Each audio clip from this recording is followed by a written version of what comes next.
So I'm trying to record and present on the same.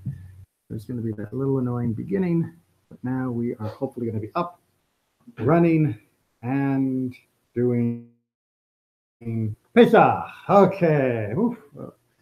All right. So you may have noticed that it's just about a month before Purim. We need to lead in time for Passover than we do for Purim. Purim is quite a nice, neat, contained holiday. Let me put it this way. My wife and I, we already are looking at the pantry and our shopping list to work out our grocery purchases for the next couple months to make sure that we are ready for Passover. So that it casts a very long shadow. And as such, I wanted to start off with it. Now, we're going to talk about the whole chametz thing of what counts as chametz, what you can eat, what you can't eat, how you clean your house, and all of that next week. Instead, tonight, we're going to focus on the experience of Pesach, because Pesach is one of the most unique holidays you're going to find anywhere, but especially within the Jewish calendar. We always want to feel the joy of a holiday. We always want to celebrate the holiday. In Passover, we are going to experience the holiday through and through. And the place we see that the most is what's known as the Seder. The Seder is the meal that we do on the evening when Passover begins, or if you live outside of Israel, like we do, on the first two nights of Passover as it begins.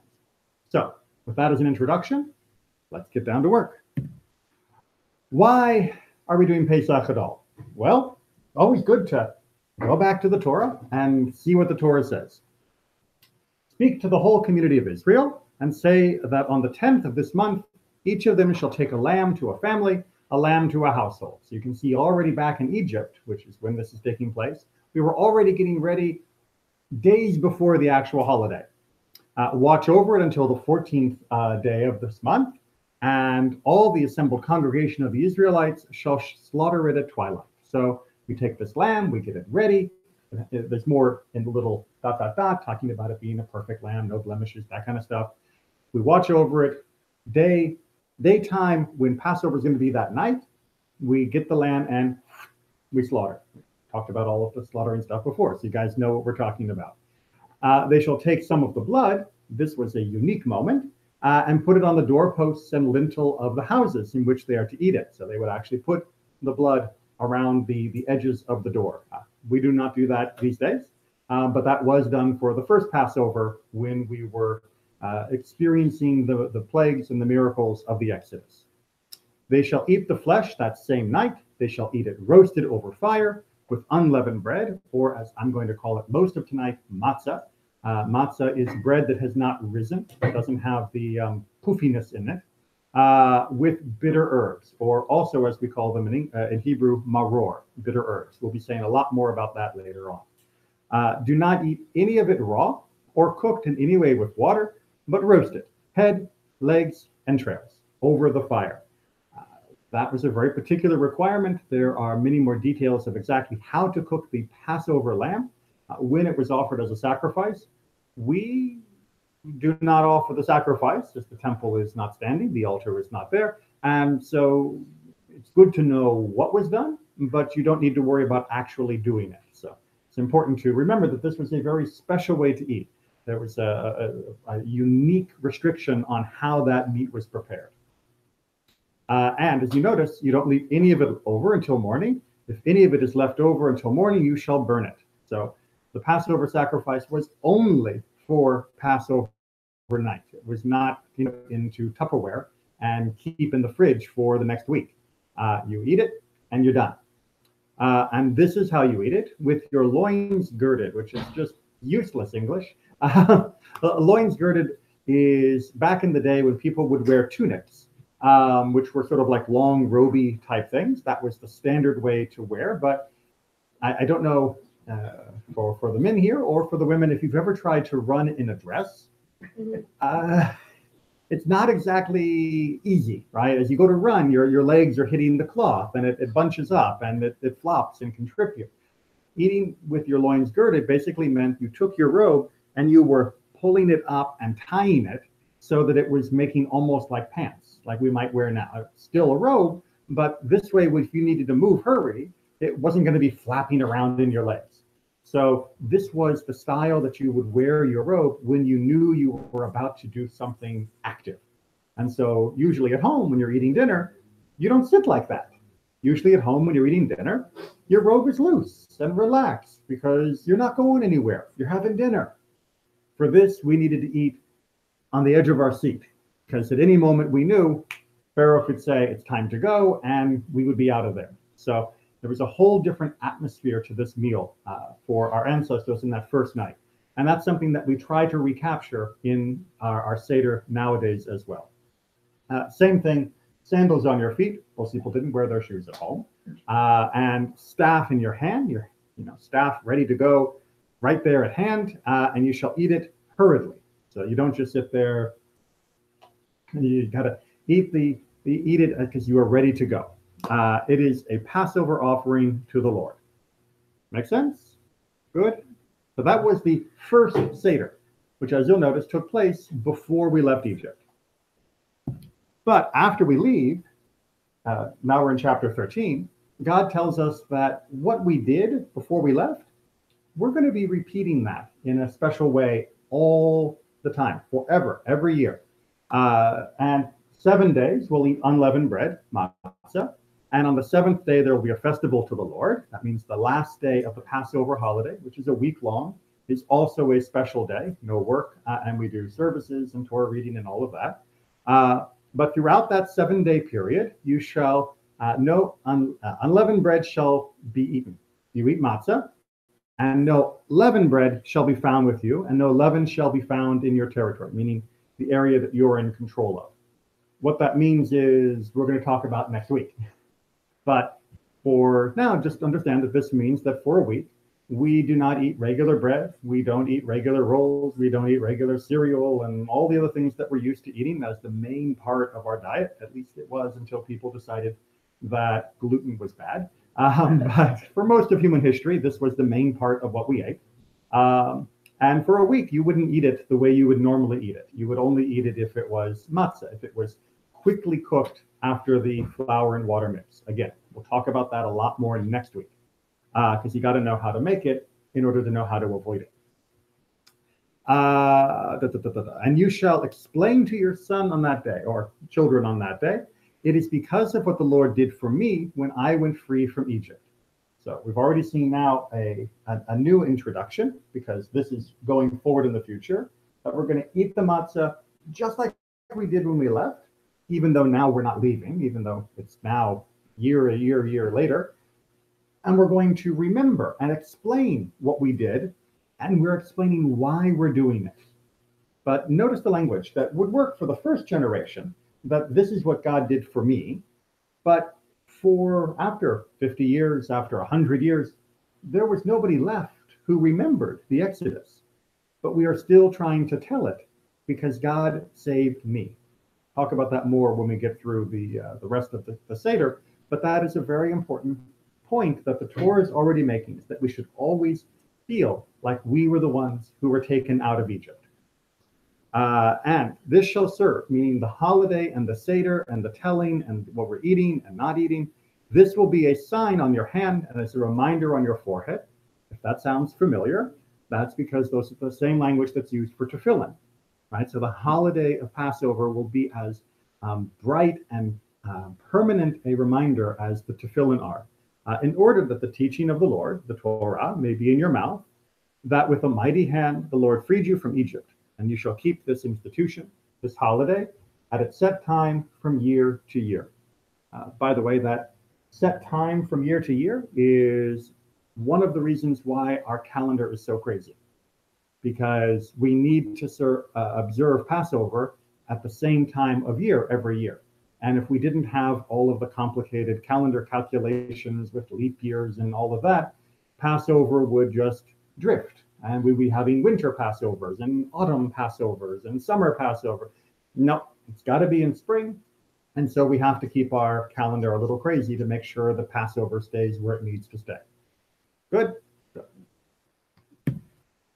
Okay, so what are the main mitzvot that come along for Pesach? Well, Passover sacrifice, the Korban Pesach, which, as you can see, we don't do. Right? So that's off your work. You don't have to worry about that. You can relax a little bit. We also have the Passover ritual meal, what we call the Seder, and that's what we're going to focus on mostly tonight.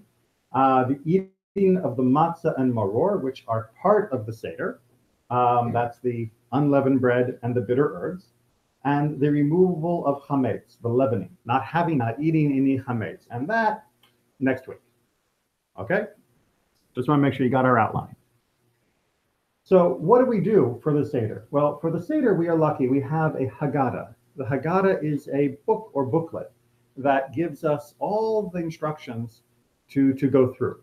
The Seder itself, this ritual meal with the retelling of the story and all of the prayers and ways that we experience it, this was designed to help make sure that we did all of the commandments that we needed to do for Passover, and to do them in a good way, not just, There is a clear structure, therefore, to make sure that works, but there is also lots of room for your own personal additions and expressions and feelings. The Haggadah, this book, is not a script to be recited.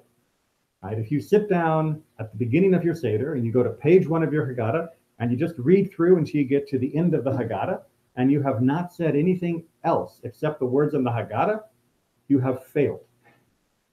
You have not done your Seder. The Seder is not about reading a play. The Seder is about using the words of the Haggadah to actually force you to feel something and to force you to express something, to share something, to add to the story, because the story is meant to be personal. So the Haggadah is there like any other tool to move us in the right direction. Now, we don't throw the Haggadah away, of course, because without it, we would easily get lost and miss the right direction. But with it, we are only halfway there. So we're going to talk about the different points of the Haggadah, and then you can also begin to figure out what you would add, what you would ask, what you would do to go beyond that basic structure. This is the basic structure. Looks a little complicated, don't worry. Every Haggadah has this printed in the front, and every Haggadah will also tell you what you need for your table to make sure things are right. But all of these different pieces, you're singing the song? Yes, I couldn't help it. It's okay. My head. There's a little song that can go, to this as well. And each step has a particular significance. And if you do all the steps and add yourself in between each one, then you ticked off all the boxes. You know that you've done it right. You can have that experience. It's you've done what you need to do. We're going to go through each of them in more detail, but the one that most people are always asking about is, when do we eat? That's not down here. But not all of these sections are of equal length. So for example, Kadesh, which is going to be the Kiddush, and we have our first cup of wine, that's a paragraph, and that's a usual Kiddush, just like we would do for Shabbat, with its own flavor. And Orchatz, on the other hand, that's washing your hands. That takes 2 seconds. And we'll go through and you'll see. Kadesh. Like all holidays, we sanctify the day with Kiddush. That is to say, the prayer that emphasizes the joys of the holiday as well as the special theme of that particular day. So there's slight variations between the Kiddush for Shabbat, the Kiddush for Pesach, the Kiddush for Sukkot. There's little nuances in order to make us feel a little different in each holiday. However, unique to Pesach, we are going to be drinking 4 cups of wine throughout the evening. Now, if 4 cups of wine sounds like too much for you, or too much for the person sitting next to you, because you're worried about them, the 4 cups do not have to be giant cups. They just have to be a few ounces. The 4 cups can also be watered. So you can put some wine and mix it with some water. In fact, that was how the wine was served in the ancient world. They didn't have lovely bottles of wine like us. They would mix a little wine syrup with water, and then they would mix it up. And that's okay to do now as well if you can't handle 4 cups of wine. Or you can use kosher for Passover grape juice if that is something that works for you. Good? Good. Why 4 cups? Well, these 4 cups are because there were 4 promises that God made before we left on the Exodus. And the four promises you can see, 1, 2, 3, and 4, this includes the second half of that sentence, are I am the Lord the God, I am the Lord, and I will bring you out from under the burdens of the Egyptians. Cup 1. I will deliver you from slavery to them. Cup 2. I will redeem you with an outstretched arm and with great acts of judgment. Cup 3.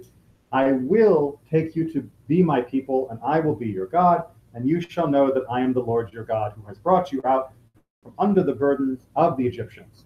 Cup 4. We're going to come back to the mysterious cup 5 when we get to the end. But these are the four cups and the reasons for the four cups that we have during Pesach. And you'll see we fit them in very nicely. The first one is for Kadesh right at the beginning. Good so far? Okay. We then move on to Orchatz and Karpas. Orchatz is the first washing of our hands. This is washing your hands to make sure they're not dirty. You know, usually, like when we're doing the washing for the motzi on Shabbat, that's what we call a ritual washing. That washing is not about getting rid of muck and dirt. That washing is about making one's hands ritually pure. Tahor is the Hebrew word. This washing, on the other hand, this washing is the washing you tell your kids to do before you have dinner. Go and wash your hands. You want to make sure their hands are clean. And that's what you should do at this time of the meal, because we're not eating bread yet. We are just eating karpas. What is karpas? Well, karpas is any vegetable that you can say Borei Peri Ha'adamah over. Classically, for most of the Jewish communities these days, we do that on, where am I? Parsley. And we take the parsley and we dip it in the salt water, and that is our karpas. This is the appetizer course. That's what this is. Much of what the structure is doing is taking what people would already know from the Roman or Greek styles of having banquets and adjusting it so that it isn't just about the stomach. Remember how we talked last week with Rambam saying that if you're just celebrating to fill your belly, that's not really what the idea is. And the Seder is there to take their banqueting techniques and modifying them so they have spiritual significance. And this is the first step of that. Rather than eating some elaborate sort of appetizer, we're eating just a little appetizer, a symbol of spring, a symbol of our redemption, of growth, freedom from winter, and dipping it in the salt water, which is a reminder of not only tastiness, because salt is tasty, but it's also a reminder of slavery and tears. How we doing? Okay. Yachatz. In Yachatz, we break the middle matzah. Now, in most modern communities, you have 3 matzahs in the matzah holder, matzah cover, for Passover.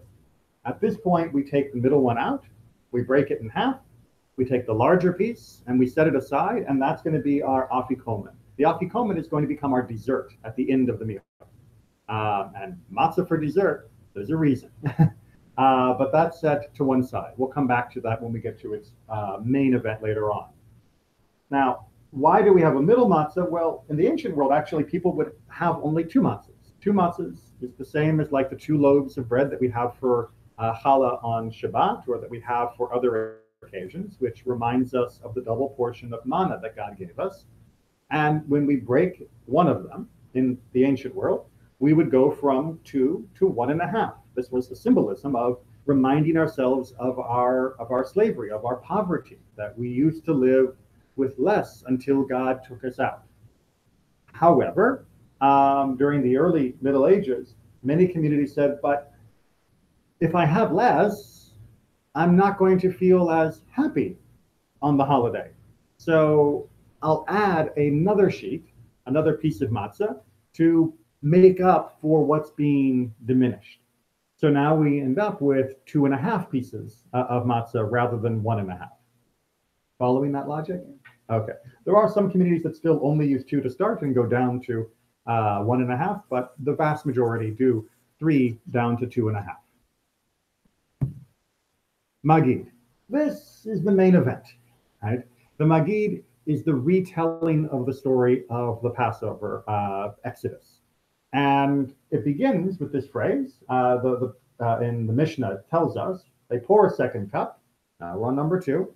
We're not drinking it yet, but we have the cup for the whole story. And here the child asks the parent according to the child's understanding.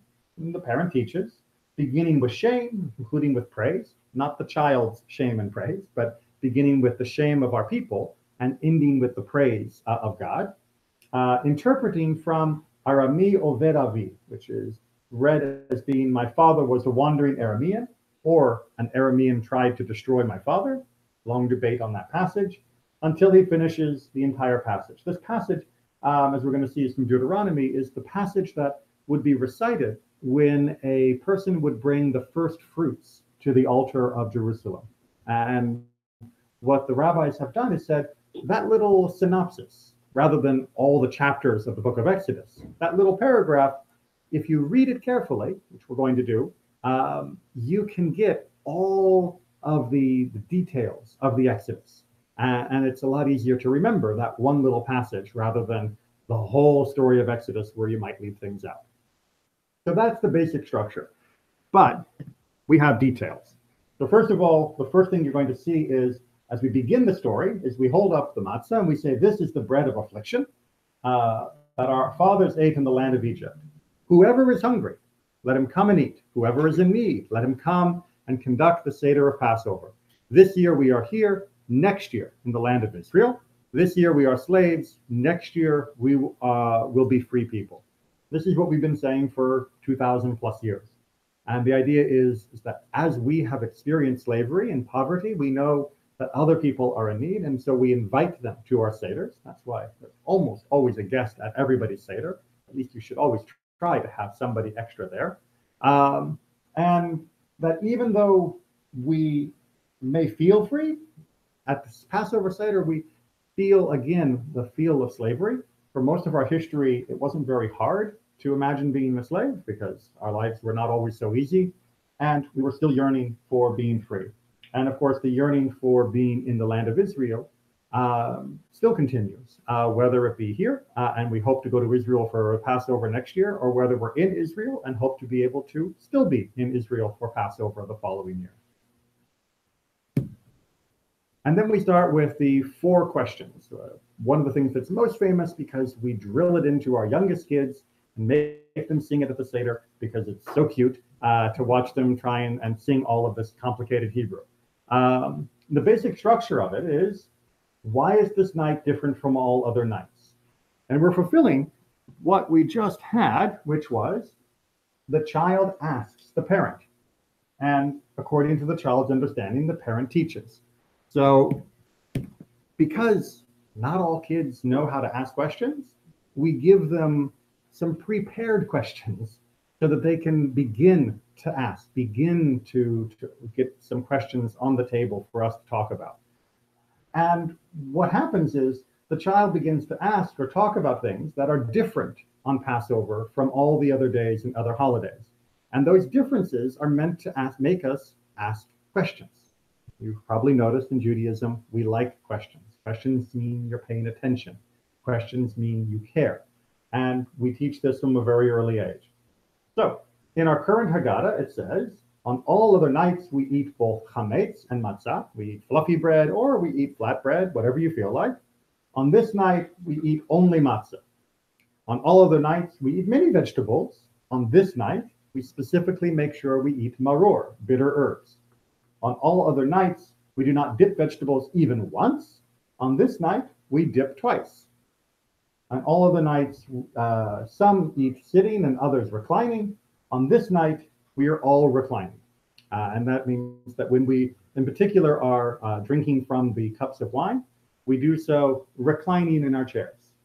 Most of our chairs like this, you can't recline backwards, so you lean to your right as you take your drink. That's the symbol of freedom. At least it has been for most of the last 2,000 years. If you were an important person, a free person, while you were eating, you could actually relax and have that drink. The thing is, those 4 questions are not the original 4 questions. If you go back to the Mishnah, it's worded a little different. And here the son asks his father, but if the son has not got the intelligence to do so, the father teaches him. How different is this night from all other nights? Meaning that these words were given in order to be a prompt for kids who didn't know how to do it as much. But notice that we got some differences. First one is the same, we only eat matzah. Second one is the same, the bitter herbs, the maror. Third one, on all other nights we eat meat which is roasted, stewed, or boiled. But on this night, all of the meat is roasted. Wait, that wasn't what we just said. We said dipping, not roasting. But if you remember, back when we had the first paragraph from the Passover sacrifice, we found out that that sacrifice would only be done roasted. And so this was a question that was real if you lived in the days of the temple and you lived in the days when they had that sacrifice. We don't have that sacrifice now. Our kids don't need to ask that question because it's not happening for them. But something is happening for them, which is dipping, which actually sounds really familiar to number 4. For on all the nights we dip our food 1 time, but on this night 2 times. But wait a minute.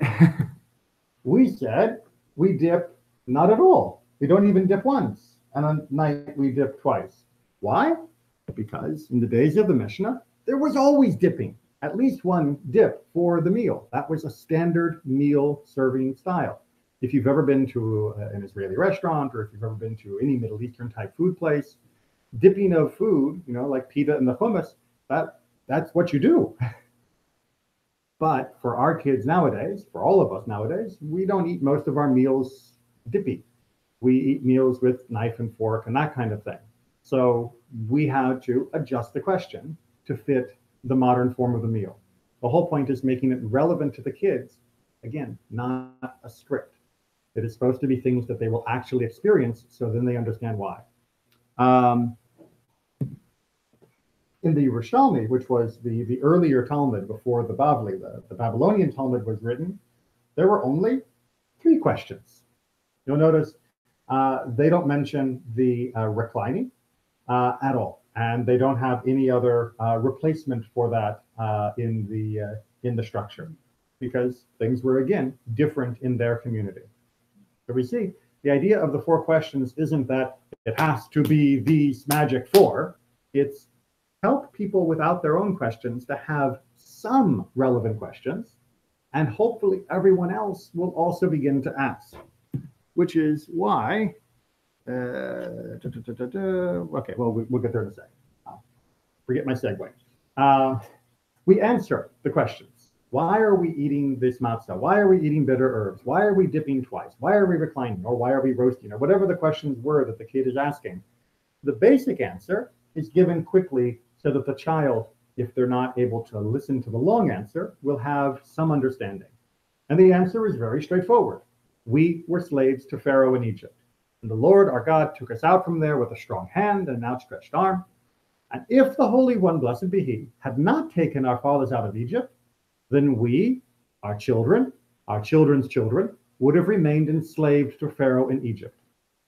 That's the basic answer. Why are we doing all these things? To remember that God took us out of Egypt. And if God hadn't taken us out of Egypt, we would still be in Egypt.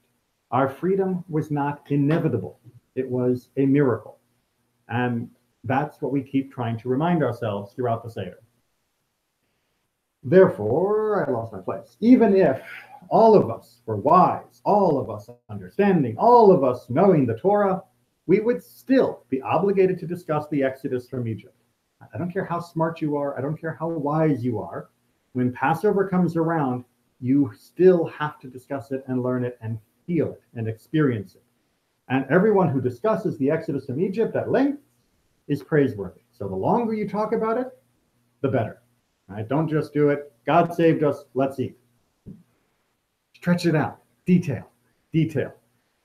They say God is in the detail, which is why the very next section, which I didn't put the full quote in, is Rabbi Elazar ben Azariah, and he says, I am like a 70-year-old man, and I have not succeeded in understanding, It is showing us that he is 70-something, and he is still learning. He still doesn't know everything. So If a child can ask questions, and if a 70-year-old person, which was super old back then, can ask questions, all the rest of us in the middle, what are we supposed to do? Ask questions and struggle and try to understand and share knowledge and wisdom. And that's part of the sharing experience of the Seder. Good? Good. And everyone who does that still has to remember that how you share it needs to be adjusted depending upon who you are telling. So we remind ourselves of this. Remember when the Mishnah, where it says, according to your child's intelligence, with a reminder that there are 4 sons. It says the Torah speaks of 4 sons, a wise son, a wicked one, a simple one, and one who is not able to ask a question. Now, if you look in the Torah, you will not find 4 sons. But what you will find is a mention of teaching your sons 4 times. And the rabbis say, why does it mention teaching 4 times? Because there are different ways to teach different types of children. You don't ignore the wicked son. You don't wait for the simple son or the one who can't ask to get smart or learn how to ask. You have to teach all of your children depending on how they are, where they are at that moment. And these are the 4 different quotes of where it says, when your children ask of you, what is the meaning? You will say, when you shall tell your son, da da da da da, and it shall be when your son asks you, da da da da, and when your son asks you, you will say. 4 times we get told that we are going to have to teach the story of the Exodus, which means we have to be able to teach it in at least 4 different ways. And again, this goes back to the reminder, the Haggadah, the Seder, is not a script. It has to be flexible, it has to be adaptable, depending upon the people at your table. And I know that when I've had Seders where everyone in the room was a rabbinic student, it was a little different than when I have Seders where half the people at the table are 5 years or younger, 5 years old or younger. It makes for a very different conversation. And all of that is beautiful and sacred. It's not, I only want to be with, the rabbi. The Seder is about everybody participating. Good? Good. How does that work? Okay. Remember I said the whole Aramean, my father was a wandering Aramean? So that comes from Deuteronomy 26, 5 through 10. It is only 5 verses long. But the rabbis, the sages, break it down into sections, and then they explain what those sections mean. So, for example, my father was a wandering Aramean, and he went down to Egypt. What does it mean he went down? He had to. Right? We know that God had told Abraham that your children will be strangers in a strange land. So this comes to tell us why he went down. So you're already adding a layer of explanation. And then by reminding ourselves of the story of Abraham, we're adding our own layer on the other side. And then we can ask, why did God think it was necessary for us to be a stranger in a strange land? Why would God have made that part of our history? And then everyone at the table can talk and give their opinions and share what they've learned about why we have had this experience and how that experience changed what it meant to be a Jewish person. And that is 6 words. That's how it works. The retelling isn't just this happened, then this happened, then this happened. It's this. Why? What does that mean? What does that feel like? And this is all laid out in the Haggadah. But sometimes when you read it in the Haggadah, you don't see that it's the commentary on all of these phrases. It just feels like one long script. And so I wanted to sort of put it like this so you could see it more clearly. And as you can see, even though this is only 5 verses, the explanation goes on in great, great detail. Not meant to be the end, but again, there should be another column over here of your ideas or your questions, and then another column of the people's answers of everyone else around you. And we continue on all the way down until, so the Lord brought us out of Egypt, which is sort of the finale to that section. Good? Good. If anybody wants a copy of this kind of layout, let me know, but it's in every Haggadah. You just have to read it carefully to see the back and forth and to know that at the end of each sentence, it's okay to ask questions and talk. Okay. Oh, sorry. Now we go onward in this till we get to a very famous list, the 10 plagues. As we explain what God did to help bring us out, we have to recall that there were 10 plagues that were set against the Egyptians. It is customary to either spill 10 drops or to take 10 drops out of the cup as a diminishment of our joy, that we would have liked to have had the Exodus without the suffering of the Egyptians. And so, even though we are happy and celebrating, we are less happy than we would have been if everything had been able to go peacefully. So we mentioned them, and then we remind ourselves that those miracles were even bigger once we got to the sea. There's a whole long section, but just to give you a sample of it, Rabbi Yossi the Galilean says, how does one derive, how do you know that after the 10 plagues in Egypt, the Egyptians suffered 50 plagues at the sea, at the crossing of the sea? Well, concerning the plagues in Egypt, the Torah says, the magician said to Pharaoh, this is the finger of God. But at the sea, the Torah says, Israel saw the great hand, which the Lord laid upon the Egyptians. If one finger is equal to 10, then 5 is equal to 50. And then it goes on and on and on, building up more and more and more fancy calculations and math to say that the miracle of the sea was even more times greater than the plagues, which is really what our focus should be on, right? Our focus should not be on the suffering, our focus should be on our freedom, which is what the sea represents.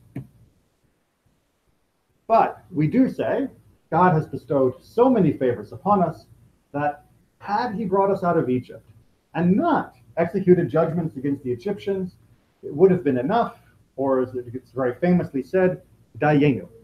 Dayenu, yes. And many people know this song because it is such a catchy melody. Dayenu, exactly. You can't escape it.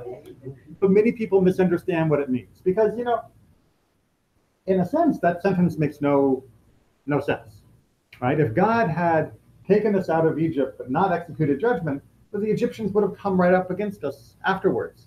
Or if God had executed judgment, but not their gods, or if he had executed judgment against their gods, but not put their first, there's a whole long list.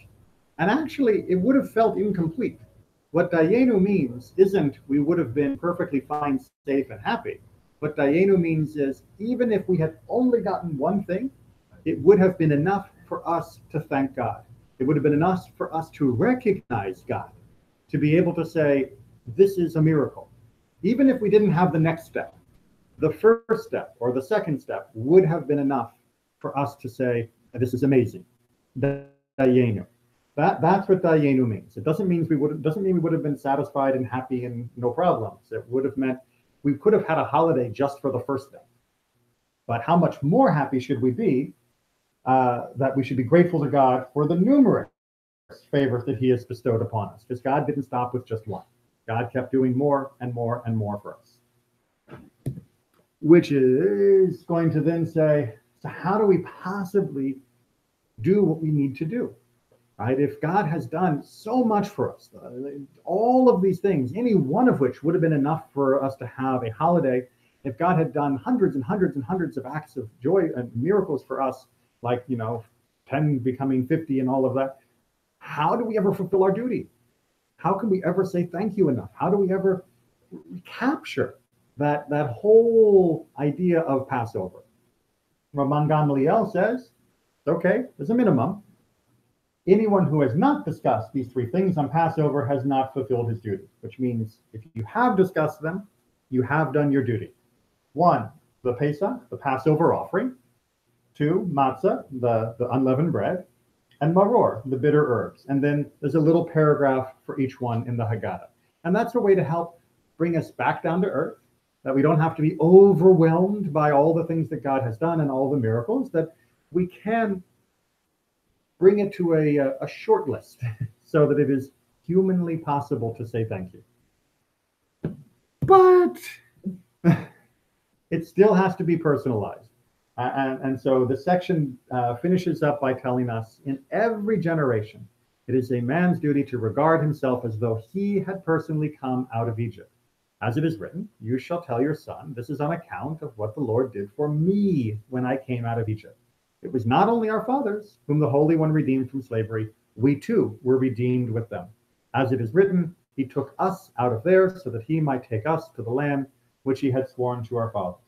And that personalization then means when we sing the first two sections of Hallel, Psalms 113 and 114, it is our own feeling of personal redemption. That God took me out of Egypt. I was there walking out of that land. I was there crossing the sea. I was there marching to Sinai. And I'm going to sing for what God did for me. That's what the whole story is meant to tell. You may notice that at the very beginning, we talked about you should feel like this is yours. And at the very end of the story, you should feel like this is yours. That's to make sure that the one thing you don't miss is this is your story. And you can tell it by the children. You can tell it by the four sons. You can tell it through the back and forth questions and answers. You can tell it through all of the different experiences of Dayenu, but you have to make it your story. So really, we retell the story multiple times in many different ways to make sure that at least one of those ways for you makes you feel it for you on that time. And then, second cup of wine. All right, now we get down to business. Now it is time to go from talking and singing to going to the eating, right? So we have been pushing out, now we are taking in. And we start off by rachza. Now this is our usual netilat yadayim. This is the usual hand washing that we do with the blessing, where we are trying to make ourselves tahor for our hands before we eat. So we do it just like we would normally do it. And then we get ready with motzi and matzah. We eat the matzah plain. Right? So this part of the thing, we just take a piece of the matzah and you say the blessings. The blessings are, of course, the motzi and the mitzvah of matzah, al achilat matzah, and you just eat it. And I'll tell you from personal experience, there is something special about that taste of matzah on the first night of Passover. You know, because it will have been at least days since you've had matzah. Most of us don't eat matzah the whole year. Some weird people do, but most of us don't. And even those who eat it all year will stop eating it long before Passover comes. So that taste, that unique flavor of matzah, when it first hits your mouth and you're feeling like you are leaving and this is the food that you have to take you out into the wilderness, it is a very, it's hard to describe. It's just that flavor in your mouth. It's not exactly good bread, right? No one runs out and buys this at the gourmet restaurant, but emotionally, it is just beautiful and perfect. And so we eat that first piece of matzah and try not to drop crumbs everywhere. There will always be crumbs with matzah. It's just how we make it these days. And then we also eat the maror. And again, we say a blessing for the maror, and we dip it in charoset. Now, I haven't really talked about charoset yet, partly because there are lots of different recipes for charoset. Charoset is made from usually apples, and then also some other fruits, depends upon the recipe. Some people put raisins, some people put figs, some people put dates. Usually there's also some wine mixed in with it, and it basically looks like mud. It is mashed up, pureed, whichever way you like to make it. Some people dice it. I'm more of a, turn it into the real mud-looking stuff, and it looks horrible. I mean, just absolutely horrible. One of my mother's favorite stories was when she was working with a Catholic church in San Diego. They wanted to do a Seder, and they were asking for her advice. And so she sent them the recipes, and she sent them the Haggadah and all of that. And they called her up, and they said, we're making they called it charoset. And she said, oh, you mean the haroset? And they said, yeah, we're making it, but it doesn't look right. It looks horrible. My mother said, then it's right. That's right. And when you eat it, it tastes great. It's supposed to look like the mud that we use to make the bricks in the land of Egypt. We dip the bitter herbs in it because nobody should have to suffer the full bitterness. There's always a little bit of sweetness that is still there, even for a slave, even in those circumstances. We have to find the little bit of sweetness that is there. Now, what do we actually use for maror, for the bitter herbs? This is quite a controversy in the modern times. The Mishnah is very clear, so to speak. And these are the Yerakot, the plants, which a person fulfills his or her obligation on Pesach. Atzeret, Oshin, Amcha, Archavina, and Maror. Really helpful, right? I didn't translate them on purpose. Why? Because if you try to translate them, these are what different authorities have tried to say they actually are. We're not 100% sure which precise plant the people in the days of the Mishnah were eating in order to do their maror. But what we can say is that they were eating plants. They were eating leafy greens that have a very bitter taste. Romaine lettuce nowadays will usually work. Endives will also work. It's actually been very handy since Whole Foods, started selling stuff. You can actually find bitter food again. As most supermarkets, they don't want to sell you bitter lettuce. Go to Whole Foods, you can find their leafy stuff. Every year I just go, I get a sample of different things, find the one that tastes the most bitter, and that's the one I use for my Seder. But the one thing you will not see on this list, horseradish. Horseradish is not maror. Sorry. I know. For people who have been eating horseradish for maror for their whole life, which was me up until 15 so years ago, it's a bit of a shock to realize that the Mishnah says you can't use horseradish. It actually says very clearly you cannot use the root of a plant. It has to be the herbs of the plant for doing the mitzvah. But even in the Orthodox community, they're using horseradish. And how does that happen?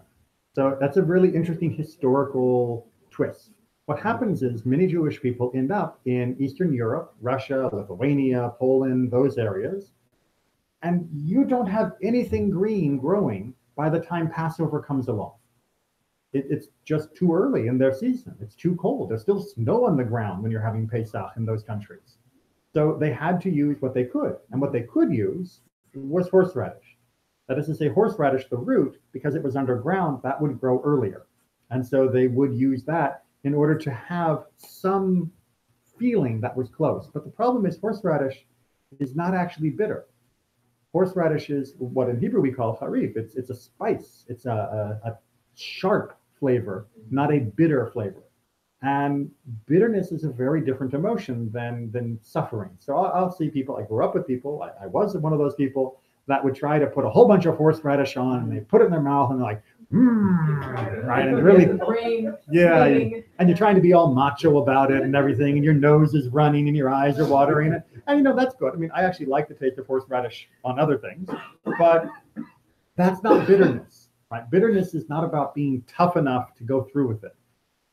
That's pain, and you can overcome pain with toughness.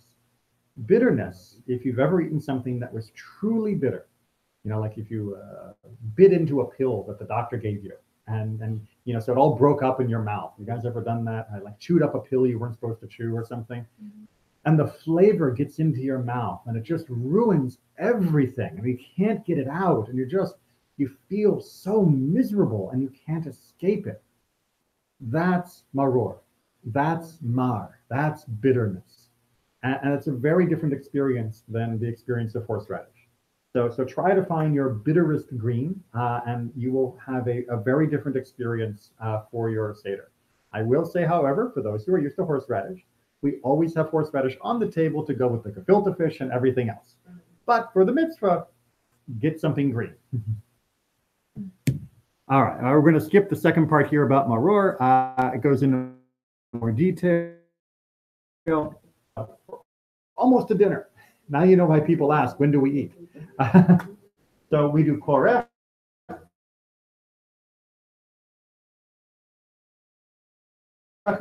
Making the matzah by itself, we eat the maror by itself, having been dipped. Now we're going to mix them all together and eat them as a unit, because it used to be that you would eat that together with the meat from the sacrifice, and that was all of those mitzvahs at the same time, which, remember way back from our first text, that's the idea. That was the three.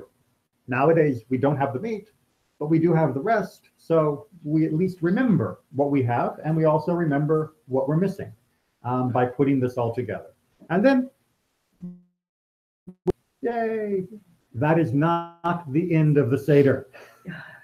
Unfortunately, many people, they have dinner, they say thank you to their hosts, and they go home. The Seder goes on. You may have noticed, I said at the beginning, we have 4 cups of wine. How many have we drunk so far? Only 2, right? So we got 2 more cups to come. The first one comes very quickly, which is going to be with Birkat Hamazon, with the blessing of thank you for the meal. And that's going to be our 3rd cup. But, right. But until this one, that I understood. But until this point, we still haven't eaten our afikomen.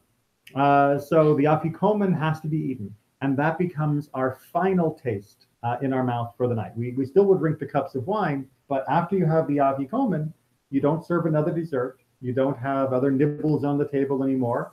It is the afikomen, and you're done. And that way, when you go to bed that night, your mouth will still have the flavor of matzah as you go to sleep. So it should linger. Many, many different traditions. Because we need the afikomen to finish, it becomes kind of a bargaining chip. So oftentimes parents will hide it and then the kids have to find it. Maybe they'll get a prize. Or in some communities, the kids will try to steal the afikomen. They'll kidnap it and then they will hold it for ransom, right? So you want the afikomen, Papa? Okay, what are you going to give me? And then you have to give them something before they'll give it back to you. It's like a game. And all of that is to make sure the kids are paying attention throughout the evening. Yes. Shiva tonight is at the Oser residence.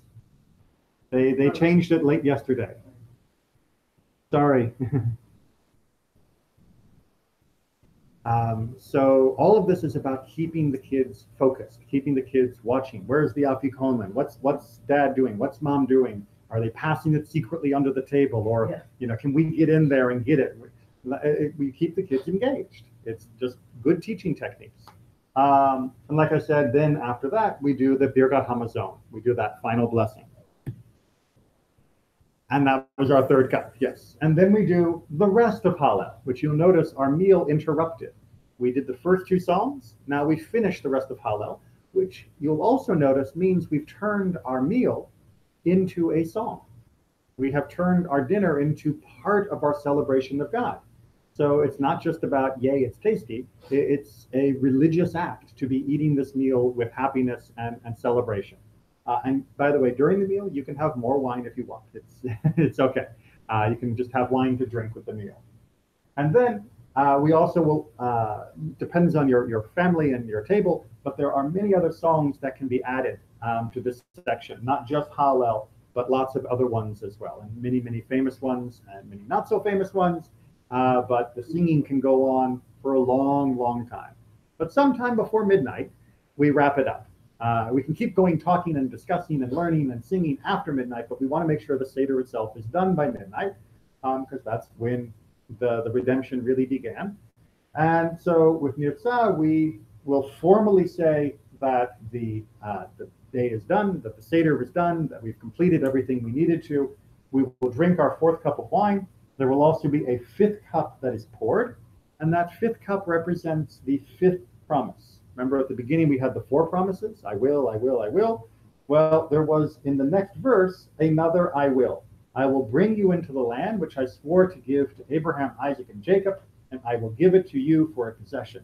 I, the Lord. Exodus 6:8. That 5th promise is debated of whether or not that is part of the Passover celebration. Do we celebrate on Passover God bringing us into Israel? Or do we only celebrate on Passover God taking us out of Egypt? Right? So is it 5 altogether, or is it 4 and a different one? And because we're not sure, we pour the cup, but we don't drink it. And we leave it there. And that cup is often called the cup of Elijah, Elijah's cup, because there is a tradition within Rabbinic Judaism that when Elijah comes as the herald of the Mashiach, of the Messiah, he will answer all of our questions that we haven't been able to figure out yet. Remember, we began with questions, and we're ending with one more question. We're not sure if we're supposed to be drinking this or not. So when Elijah shows up, we're going to say, good to see you. Do we drink this or not? And then we'll know if he says yes, we'll say Berei Brit Hagafen, and we drink it. If he says no, then we won't. Question. Well, it's like what you just said something about if it's to bring us out of Egypt or bringing us into Israel. Israel. Right. Okay, but out of Egypt they went into the desert, technically, so they didn't go to Israel. And that's one side of the debate. And if God had only brought us out of Egypt and not taken us to Israel, Dayenu, it would have been enough. So is the Israel part of this holiday, or is that to be waiting for later? On the other hand, he took us out of Egypt. He says it by the very next sentence. Part of the reason is so we can get to Israel. So even though there was a delay, it definitely was connected. That's why the debate is not settled. Even if it's settled for you, it's not settled for us. Well, they were in the desert for a while, so. But they weren't supposed to be, remember. When they left Egypt, they were supposed to go almost straight on. The detour, stop at Sinai, get the Torah, build the Mishkan, and then we were heading off. It was only like a couple years, which is not very long for building a nation. It was only because we messed up with the whole spies that we ended up being there for 40 years. So the plan was a quick trip. And it didn't quite work out that way. All right, I just wanted to make sure, but that finishes off our slides. That finishes off our Seder. Hopefully you will have wonderful Seder. We do a second night Seder here at Temple Israel. That is the Saturday night, March. What is that? I think the 30th. 30th sounds right, yeah. It'll be both gonna be on Shabbat, right? Yeah, well, Saturday night, right? So this year the Seder, the first night Seder is Friday night, and the second night Seder is Saturday night. And Temple Israel, we have a community Seder the second night. The second night. And the first night, people are just on their own. Second night, it'll be on Sunday, right? No, Saturday night. Saturday night, oh, yeah. Second day Yeah, is Sunday. yeah. And we do services, of course, Sunday morning. Yeah. Okay. What example can I get of the bitter one? Like in here, what you can find that could be So, besides the horseradish.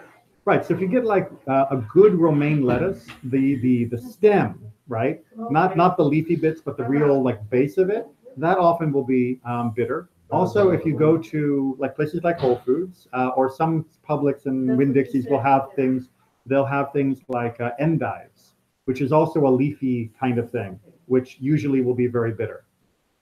Or what do they call it? Rocket is another kind of plant that they use in salads. Well, healthy salads. It's but the whole it's but the Whole food. Whole Foods, yeah. So it's a hormone. Is it bitter than the horseradish? Well, it's not. It's different, It's different. Okay. right? There's a Yeah, difference between bitter and spicy, right? So horseradish is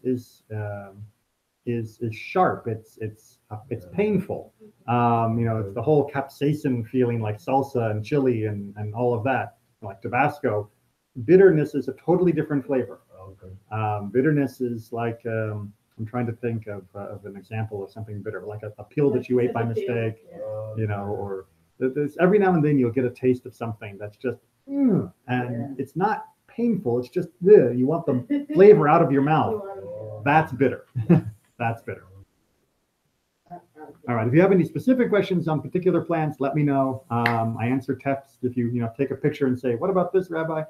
Just make sure it's not blurry, and I'll do my best. All right. All right. Thank you. We'll talk more about Passover next week. Okay. That's the one.